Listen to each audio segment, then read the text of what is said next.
Itai Ren est tombé au combat le 7 octobre. Il avait 19 ans.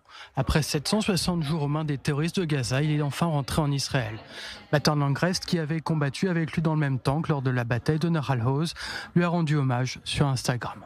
L'organisation terroriste du Hamas affirme que le corps d'Itai Ren a été retrouvé au nord de Gaza City dans le quartier de Tchedjaya mardi après-midi.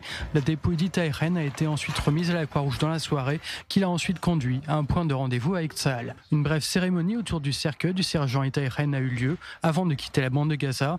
Le corps a ensuite été transporté à l'Institut médico-légal à Tel Aviv. Itai Ren était le deuxième fils d'une fratrie de 3 garçons. Itai a grandi à Netanya, c'était un élève aux résultats scolaires excellents et aussi un athlète prometteur. Il adorait jouer au basket, faire de l'escalade et voyager en Israël. Avant de rejoindre Tsahal, il avait travaillé pendant l'été comme moniteur dans une colonie de vacances. La famille d'Itai, qui était citoyen américain, a été très impliquée dans le combat des familles d'otages. Elle avait décidé de ne pas observer le deuil traditionnel de 7 jours tant qu'il ne serait pas rentré en Israël et inhumé. L'année dernière, Steve Witkoff, l'émissaire du président américain Donald Trump, s'est entretenu avec la famille d'Itai Ren.